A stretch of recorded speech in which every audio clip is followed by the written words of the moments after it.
Hoy vamos a repasar el tema 2, la nutrición. Recordad que la nutrición no es solamente comer, es incorporar toda la materia y energía que vamos a necesitar, eliminar los productos de desecho y cómo nuestro cuerpo va a emplear esa materia y energía, cómo la va a transformar para emplearla. Por lo tanto, la función de nutrición en el ser humano conlleva 4 sistemas. Tendríamos el sistema digestivo para incorporar alimentos, el sistema respiratorio para incorporar el oxígeno y desprender el dióxido de carbono como una de las sustancias de desecho, el sistema excretor para desprender, eliminar otras sustancias procedentes del metabolismo celular y para incorporar unas partes con otras, el digestivo con el resto del cuerpo y poder trasladar los nutrientes y las sustancias de desecho de unas partes a otras, tendríamos el aparato circulatorio, el sistema circulatorio que también lo estudiaremos en este tema. De tal manera que la primera parte empezábamos el tema hablando del sistema digestivo y decíamos que era un tubo largo de hasta 8 metros o que comienza en la boca y termina en el ano. Este tubo, recordad, estaba regionalizado, es decir, no es un tubo homogéneo como en otros organismos más sencillitos, que es más o menos igual y más o menos lleva a cabo las mismas funciones, grosso modo, a lo largo de todo él. En nuestro caso no. Cada trozo, cada tramo está modificado anatómica y fisiológicamente hablando para llevar a cabo la misión que le tiene encomendada. De tal manera que empezaríamos con la boca, es la zona, por un lado, de incorporación de las sustancias sólidas y líquidas, y que en la boca ya va a llevar a cabo un primer proceso digestivo. Recordad que la digestión había 2 tipos de digestión, la mecánica, más de tipo, recordad que la digestión es la rotura, el desmenuzamiento de la comida para liberar los nutrientes y hacer posible que puedan ser absorbidos. Entonces, un primer tipo de digestión es la mecánica, que es con los dientes, gracias también a la ayuda de la lengua, de la saliva, se van masticando, se van rompiendo, se comienza ya una digestión mecánica, incluso con la saliva, tenía una enzima, digestiva que se llamaba la alfa-amilasa y que comenzaba también la digestión de los glúcidos, de los azúcares, de algunos azúcares. Una vez que ya está esto bastante trabajado, va a producirse momentos de deglución y el alimento va a bajar por el esófago, que es un tubo muscular, que mediante los movimientos peristálticos va a ir empujando unas contracciones, una onda de contracción, va a ir empujando el alimento hacia una reserva que era aquí, hacia una reserva que es el estómago. Llega aquí y se va almacenando la comida, ahí va a tener lugar otro proceso digestivo importante, una digestión química. Cuando ya se deja de comer, se cerraba, recordad que tenía una puerta salida que era un esfínter, el cardias, y una de entrada que era el cardias y otro de salida que es el píloro. Bueno, pues cuando ya está la comida ahí, las paredes estomacales van a producir enzimas digestivos y ácido clorhídrico. Recordad que el ácido es corrosivo, va a ayudar a estabilizar el proceso digestivo y va a producirse el desmenuzamiento aún mayor del que mecánico. Ya sabéis que la digestión mecánica tiene un límite y ese límite solo puede ser trabajado ya por la digestión química. Pasa igual en general en los fenómenos naturales. Y de tal manera que esos alimentos desmenuzados van a dar lugar al quimo. Ese quimo va a ir pasando poquito a poco al intestino delgado. Recordad que el primer tramo de intestino delgado recibía el nombre de duodeno, en un tramo relativamente corto para toda la longitud del intestino delgado, pero un tramo básico porque la principal digestión química, una vez que ha sido preparada tanto por la boca como por el estómago de los alimentos, la principal digestión química va a tener lugar en el duodeno. Va a recibir la enzima digestiva de muchas glándulas. Las glándulas pancreáticas darán lugar a las enzimas pancreáticas. El hígado, recordad, fabricar la bilis para emulsionar, romper la grasa y que puedan ser atacadas ya por enzimas digestivos específicos. Vamos a tener también glándulas en las mismas paredes del duodeno que van a fabricar enzimas que también van a producir la digestión, de tal manera que la digestión más importante y la última digestión, podemos decir, o el último tramo de la digestión, tiene lugar en el duodeno. A partir del duodeno, los alimentos van ya pasando por todo el intestino delgado. Es un tubo muy largo que además tenía unas digitaciones, unos plegamientos, unos pliegues, que eran las vellosidades intestinales, incluso estaban a su vez las vellosidades plegadas en pliegues más pequeñitos, que eran las microvellosidades intestinales. ¿Y esto para qué? Para aumentar la superficie de absorción. Aunque el tubo digestivo en el intestino delgado es bastante largo, pero aún la superficie es insuficiente para todo lo que tiene que absorber. Entonces, la estrategia de la naturaleza siempre para cuando quiere tener más superficie sin aumentar el volumen, es el plegamiento. Y eso es lo que va a ocurrir en las paredes intestinales. Hay un montón de pliegues que son las digitaciones, las vellosidades intestinales, y van a absorber los nutrientes. ¿Y cómo lo hacen? Porque por dentro de las vellosidades intestinales hay una red de capilares. Y esta red de capilares es la que va a tomar los nutrientes para que se incorporen al torrente circulatorio y se dirijan a los lugares que van a ser utilizados, donde hagan falta. Eso ocurre en el intestino delgado.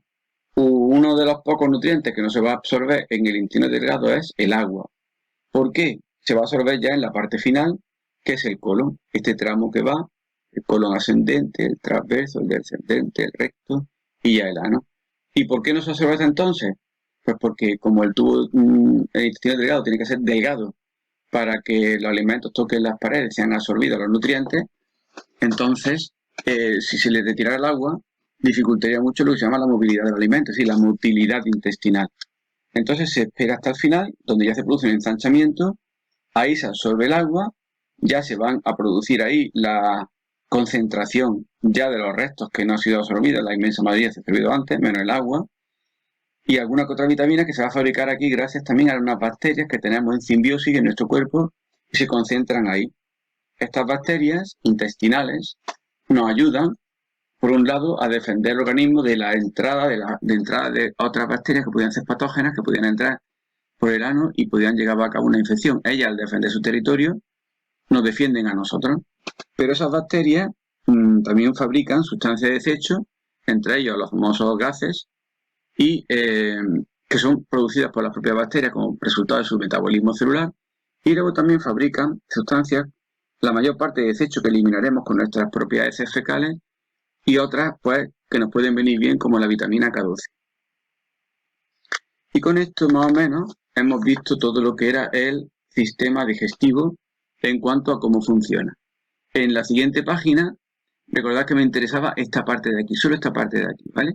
Que son las enfermedades digestivas, es decir, enfermedades que pueden afectar al aparato digestivo. Ya vosotros las leéis, son sencillitas: la gastritis, inflamación del estómago, la hepatitis, inflamación del hígado. No, esta es la parte que me interesa. Realmente incluso las pruebas, tampoco. Pruebas diagnósticas, bueno, lo leéis, ¿no? La endoscopia, famosa, que la habréis oído en más de una ocasión, pero no hace falta que lo estudiéis. Solamente me interesa de esta página esto de aquí. El resto lo podéis omitir. Luego ya tenemos el sistema respiratorio. Otro sistema también va a incorporar nutrientes, en este caso el oxígeno, y elimina nutrientes y elimina sustancias de desecho gaseosa como el dióxido de carbono, que es muy tóxico, el cuerpo no lo puede tener y entonces lo que hace es eliminarlo por la misma vía, en sentido contrario, que incorpora el oxígeno. En la parte anterior está compartido con el sistema digestivo, aunque tiene un orificio propio y particular, como son la cavidad nasal, las fosas nasales. También se puede respirar por la boca. Al final de cuentas, cavidad nasal y cavidad bucal van a coincidir en la parte de atrás. Hay aquí un orificio que comunica la cavidad nasal con la cavidad bucal, y de aquí ya con la faringe, y seguiríamos por la laringe, la tráquea, que ya sería el tubo anillado. Recordad que lo vimos en práctica de laboratorio. Estas anillas, que eran cartilaginosas, servían para mantener abierto el tubo. Luego ya al final de la tráquea se bifurcaba en dos ramales, un ramal que son los dos bronquios, un ramal se metería en el pulmón derecho y el otro en el pulmón izquierdo. Esos ramales, que son los bronquios dentro de los pulmones, van a ramificarse muchísimo, dando lugar a los bronquiolos. Estos se seguirán ramificando, dando lugar en general conjunto, lo que se llama el árbol bronquial. Toda esta estructura, además de verla en clase, recordad, vimos en la práctica de laboratorio. Y ya ese árbol bronquial termina en una especie de pequeñísimos microscópicos callejones sin salida, que son los alveolos pulmonares, que los tenía aquí. Estos alveolos pulmonares, que están en racimo, como podéis ver, son una superficie de membranas que van a permitir el intercambio de gases entre el interior del alveolo, que está en contacto con el exterior, por donde va entra y sale el aire, y bordeando a esos alvéolos va a haber una red capilar, como se puede apreciar aquí, además es un esquemita, que lo copiasteis de la pizarra con colores, donde se ve muy bien este intercambio gaseoso en los alvéolos pulmonares. Os recuerdo y os recomiendo que lo releáis porque os va a ayudar a entenderlo mucho mejor. Y allá en esos alvéolos pulmonares es donde va a tener lugar ese intercambio gaseoso que hemos dicho entre la sangre de los capilares y el interior aéreo de los alvéolos, de tal manera que el oxígeno pasará del interior de los alvéolos a los capilares y el dióxido de carbono de los capilares al alvéolo. Con cada inspiración metemos aire cargado de oxígeno y con cada expiración pues sacamos aire donde ha aumentado la cantidad de CO2 y ha disminuido la de oxígeno. Estos pulmones están protegidos e envueltos en una membrana que se llama las pleuras y todos están dentro de lo que es la caja torácica formada por las costillas, el esternón en la parte de adelante y la columna vertebral en la parte de atrás. Tenemos un músculo que es el músculo del diafragma y que nos va a servir junto con los músculos intercostales, los músculos que están entre las costillas, para llevar adelante lo que se llama el movimiento de la respiración, y toda inspiración y expiración. Se debe a estos músculos, de tal manera que la inspiración sería la parte activa de la respiración y la expiración sería la parte pasiva de la respiración. Bien, y esta parte no entraría, ¿vale? Esta parte aquí de la voz, este cuadro no entraría. Pasamos a la siguiente página. Aquí tenemos lo que he dicho antes del movimiento respiratorio, que consiste en la inspiración y consiste en la expiración, la parte activa de contracción, la parte pasiva de relajación. Y ya veis aquí pues, un poco lo que pasa cuando recordad que era importante respirar por la nariz, porque gracias a que respirábamos por la nariz, filtrábamos el aire y lo calentábamos. Filtrábamos el aire, tenemos por un lado los pelillos que hacen de primer filtro y la misma mucosidad que envuelve por dentro a la cavidad nasal y a todo lo que es el epitelio nasal, pues va a también tener un moco, fabricamos ese moco que hace de sustancia adhesiva y muchas de las partículas se quedan ahí adheridas evitando que penetren al interior. Y luego, como tenemos la cavidad nasal rodeada de capilares sanguíneos, tenemos como una estrechez debido a los cornetes, con un pliegue que hace que se estreche, hace entonces que esto podamos calentar el aire, lo cual en la época de invierno de frío, pues ya sabéis que es algo bastante importante, bastante conveniente. Y ya lo otro del intercambio gaseoso es lo que he explicado antes, que además lo puse también en el esquemita que os recomiendo que echéis un vistazo de él. Con respecto a la salud, a toda esta página, solo me interesa este cuadro, que nos habla de las principales enfermedades respiratorias. Podéis saltaros esto y podéis saltaros esto, aunque si lo leéis mejor. Aquí habla del asma bronquial, la bronquitis aguda y el enfisema. Lo leéis, es sencillito. Si alguien tuviera alguna duda, como siempre os digo, me la mandáis por Educamo y yo la resuelvo. Pasamos ahora al siguiente sistema. Bien, el siguiente sistema es el circulatorio. El sistema circulatorio ya sabéis que su función, como indica, es distribuir pues, los nutrientes, el oxígeno, las sustancias de desecho o incluso las sustancias que nosotros fabricamos en nuestro organismo y que nos hace falta llevar de un lado para otro, como vimos, por ejemplo, con las hormonas o con las moléculas energéticas, en fin, los iones, el mismo agua para trasladar de una parte a otra del cuerpo y para otras muchas funciones muy interesantes. Para eso está el sistema circulatorio. Básicamente, el sistema circulatorio tiene como dos grandes elementos. Por un lado está el corazón y por otro lado están los vasos sanguíneos. Ya por dentro del corazón y los vasos sanguíneos circula la sangre. El corazón sabéis que es la bomba que permite que esté la sangre siempre en movimiento. Y los vasos sanguíneos son las carreteras, vamos a llamarle entre comillas, por donde circula la sangre, con todas estas sustancias que hemos dicho arriba. Recordad que distinguíamos venas de arterias de capilares. Las venas era la sangre, eran los vasos sanguíneos que llevaban la sangre al corazón, no los que llevaban la sangre sucia, que eso solamente ocurría en la circulación mayor, porque la circulación menor o pulmonar es justamente al revés. Las arterias son las que sacan la sangre del corazón, reciben la sangre que sale del corazón, mientras que los capilares están entre las dos anteriores y son ya muy delgaditas, muy finitas, donde se lleva a cabo especialmente el intercambio de sustancias con las células de los tejidos que va atravesando. Esta parte no hace falta que la veáis, nos vamos directamente aquí. Esta parte también creo yo que la vais a entender mucho mejor con el esquemita que hice en la pizarra, con colorines, y que, digamos, ejemplificaba y manifestaba de una forma creo que más clara, pues la estructura del corazón y en general la circulación sanguínea, tanto la circulación mayor, que recordad que es la que lleva la sangre limpia al cuerpo y retorna con la sangre sucia, mientras que la pulmonar es la que llevaba la sangre sucia, siempre se entiende en cuanto a oxígeno, dióxido de carbono, por lo tanto carga de dióxido de carbono, llevaba la sangre sucia del corazón a los pulmones, allí se limpiaba la sangre como hemos visto en el sistema anterior y volvía de nuevo al corazón para ser a partir de aquí enviada ya al resto del cuerpo ya limpia. Entonces volvía de nuevo y esa era la circulación menor o pulmonar y la otra es la mayor o general. Y el corazón era un músculo formado o que integraba 4 cámaras, 2 aurículas y 2 ventrículos. Las aurículas eran las que recibían la sangre que venía o que entraba al corazón. La aurícula izquierda viene de los pulmones y la aurícula derecha recoge la sangre que viene por las venas cavas sucia del resto del cuerpo.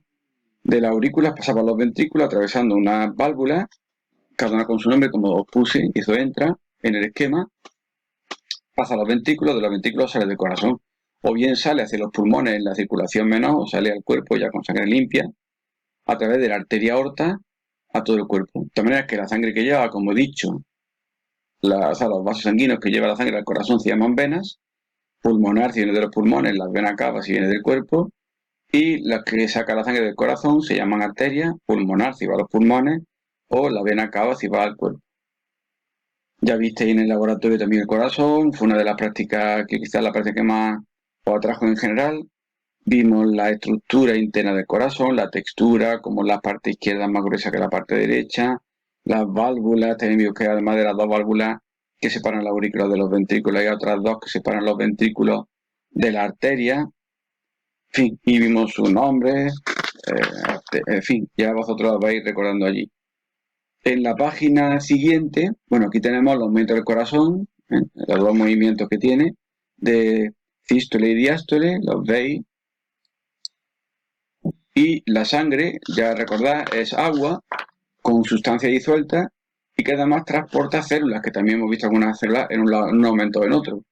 Entre las células hay 3 grandes grupos, los glóbulos rojos o eritrocitos, los glóbulos blancos o leucocitos y las plaquetas o trombocitos.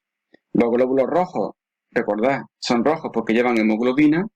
La hemoglobina es una proteína que transporta, gracias a que tiene hierro, el oxígeno y gracias a ese hierro, al oxidarse, transporta el oxígeno y da el color rojo típico. Luego los leucocitos, sobre todo, se responsabilizaban en defender nuestro cuerpo frente a agentes infecciosos, como digo ya en el sistema inmune, y los trombocitos son elementos fundamentales en la formación de los coágulos en el proceso de coagulación para evitar la pérdida de sangre en heridas que tengamos. La circulación, pues también la hemos comentado antes, está en vuestro esquema, la mayor, la menor, mayor o general, la menor o pulmonar. Ya hemos visto un poco dónde va, lo que sirve, en fin, eso también os puede ayudar a entenderlo mejor. Y ya en la página de la derecha solo me interesa este cuadrado de aquí, que habla de las enfermedades circulatorias.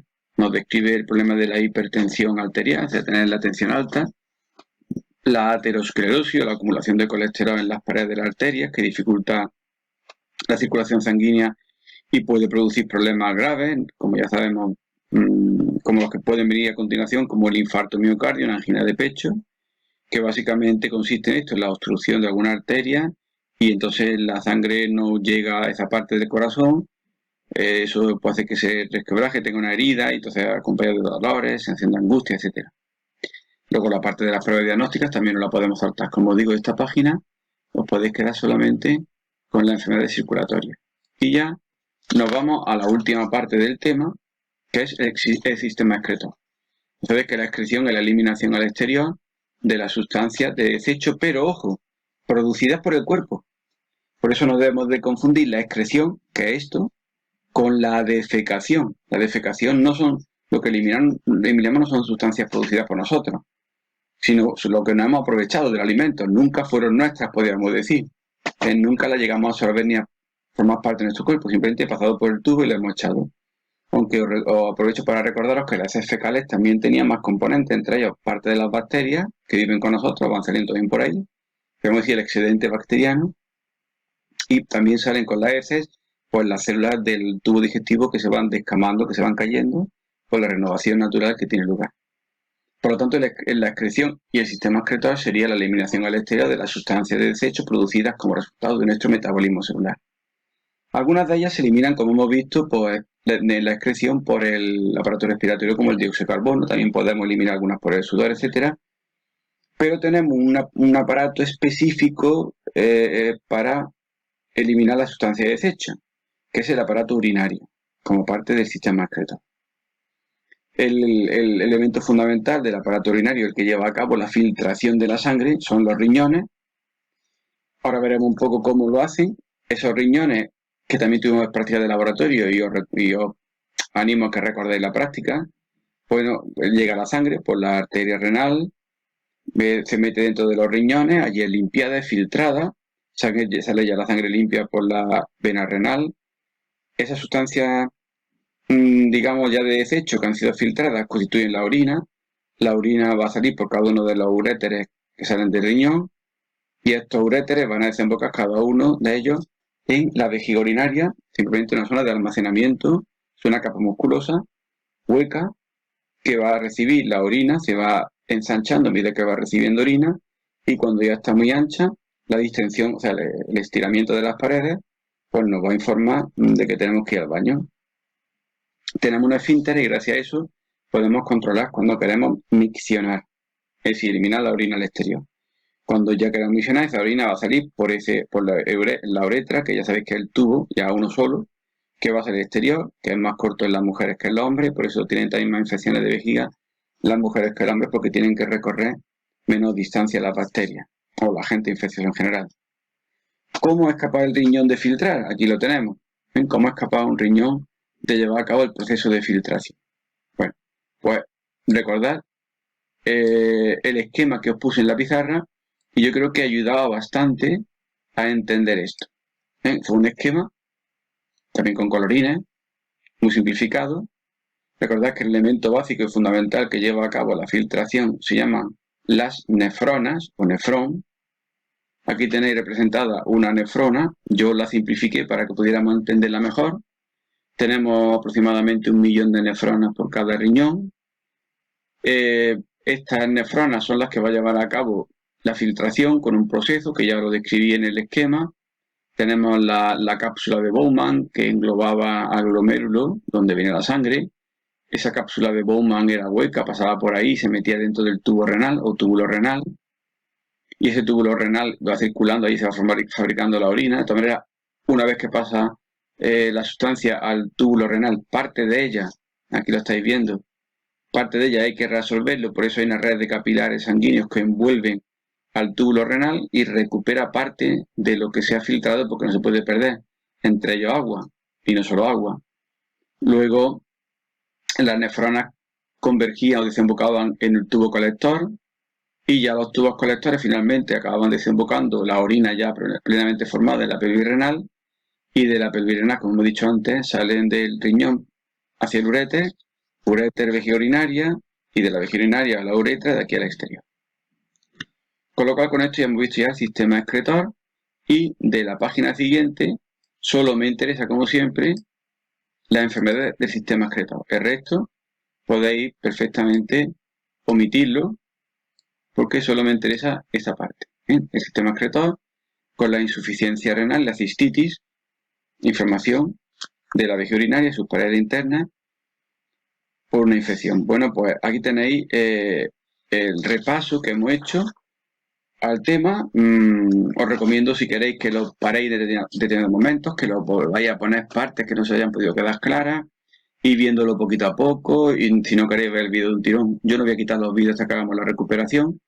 Entonces podéis ver un trozo y estudiáis bien el aparato digestivo, el sistema digestivo. Luego ya cuando lo sepáis pasáis al sistema, siguiente. Yo los vídeos no los voy a quitar, los voy a dejar como digo, en el canal hasta que hagamos la recuperación. Mañana ya os subo el tema siguiente.